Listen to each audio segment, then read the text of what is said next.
Hello everybody, welcome back to Cure for the Common Game. Today, in deck number 515, we're going to talk about Sisters of the Stone Death. That's right, I finally got it finished. Tribal Gorgons. Now, there's not a ton of Gorgons at the moment. We are headed back to Theros, so I may have to revisit this deck because typically, last time Theros gave us, a few Gorgons that to strengthen the tribe, as it were. But the sisters here now at 8 mana. That's a really big cost. 7/5, and the three abilities are kind of cool. She's kind of an engine in and of herself, but albeit a mana hungry engine. You can make a creature blocker, or you can exile a creature that is blocking, and you can get the cards back. So with enough mana, you can just provided that, of course, you can keep her alive. Now, with that, I have always wanted tribal Gorgons. I come up with the idea years ago, before Theros, actually. But there just wasn't enough to make it work. So, we're going to make it work. So here we are. Let's do Gorgons. Now, starting with the very first Gorgon Magic ever printed, Infernal Medusa. I love this wording, though. All non-wall creatures blocking are destroyed. It's not Death Touch. Doesn't have to deal damage. Just assigned as a blocker. They're gone. So, Visara the Dreadful. Tap, kill a creature? That seems strong. Hythonia is perfect for this, Destroy all non-Gorgon creatures. Okay, I'm down. Zathri Gorgon. Death Touch is a very, very common theme. Not all of them have it, but like the ones that don't, you're playing the archetype of finality to, give them all. Farika's Mender. Crozata Gorgon. Keepsake Gorgon. Gorgon Recluse. Reaper of the Wilds. Pitiless Gorgon. It's kind of a new one. Arisen Gorgon, a high number card from M19. Vraska's Finisher. Now, Mass Gorgon is, I'll be honest with you, it's a little questionable. Green and white creatures have protection from Gorgons. But it's a Gorgon, by golly, and we're gonna play it. Then, I've got Grave Shifter to get, because we don't have a whole lot. That was the first changing. I was like, well, it's a Gravedigger that is also coincidentally a Gorgon. And I was like, well, we'll go ahead and do the other two changelings that have Death Touch, like the Venomous Changeling and the Moon Glove. You can give it. Then I was like, okay, that's the Gorgons. Now let's go, I don't know, Gorgon adjacent, if you will. So we have stuff like Gaze of the Gorgon's Flail, Gorgon's Head, Aspect of the Gorgon, and then our the most famous Gorgon, Vraska. So love me some Vraska. Always been a big fan of Vraska.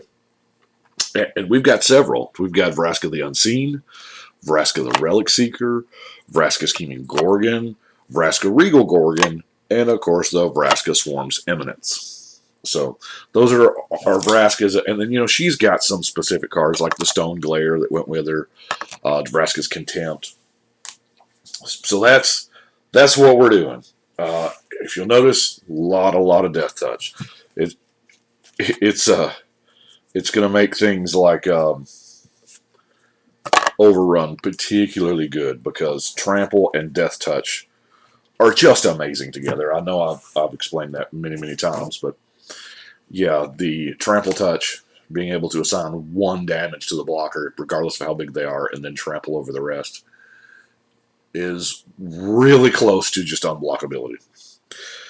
But we do have some ramp, and because we need it. I mean, our general cost 8 the first time.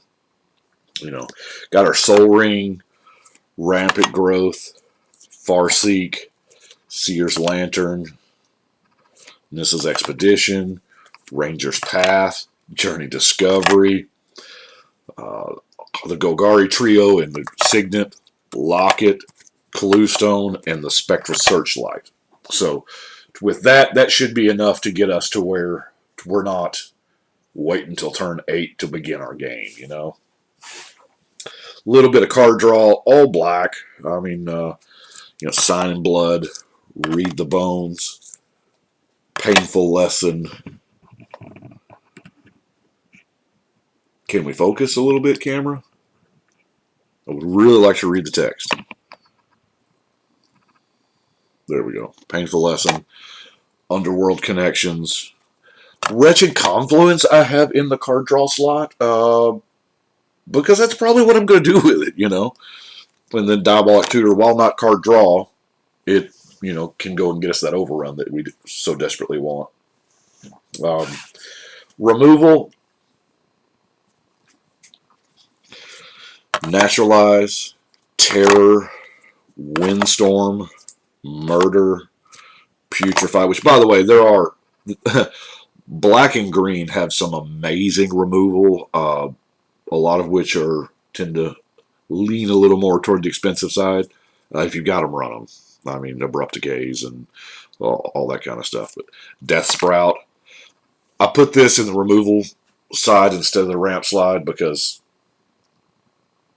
you're always gonna want to destroy target creature, right? Plague Boiler, I run this because we just don't get a chance to play it that much, you know. Return to Nature, Nameless Inversion, technically a Gorgon card, you know. Mwanvili Acid Moss. I like this one simply because there are those lands that you, especially this deck, just can't deal with. Maze of Ith. Things that do Maze of Ith type abilities. And, blowing up a land, and you also get your ramp out of it, Status and Statue, Natural Obsolescence, and of course Casualties of War. Glad I picked up all those Casualties of Wars when I did for like 13 cents a piece. And then we got randomness here. The Golgari Charm. Phyrexian Reclamation I kind of like. Return target creature card from the graveyard to your hand. As we don't have a whole lot of Gorgons. And this may actually let us get around commander tax. Since we can, every zone change, we can opt to put the commander back in the command zone. So we can let it die if it dies and just chill in the graveyard if we have a reclamation out. And worst case scenario, somebody nukes our graveyard, well, we can always put it back in the command zone at that time. So, if we've got this, hey, maybe. Seal of the Guild Pact. Yeah.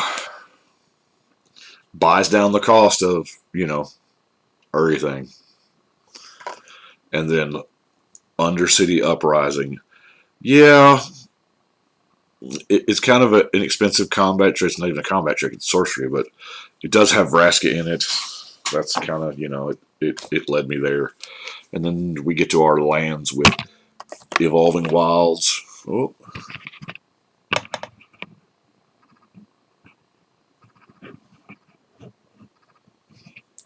Rogue's Passage. By the way, our commander's is 7 power, so she's already, just as she stands, a member of the 3-hit club. So Rogue's Passage can get you there.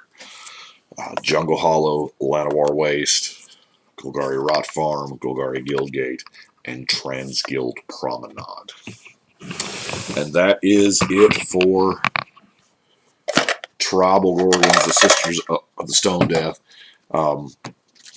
As I said, the deck may get more and better with Theros Beyond Death. I'm really kind of hoping so. It looks like so far all of the story that I have seen has been about um, Elspeth and Ashiok. So who knows if Vraska's even a thing there anymore. But that is deck number 515. I do appreciate y'all watching. We're going to keep plowing through as much as we can. So, yeah, that's, I don't know how long I'll be able to keep up a deck every day, but we'll see. Gotta get 200 decks this year, right? Anyway, I do appreciate y'all watching. Y'all let me know what you think. But right now, we're going to shuffle and cut.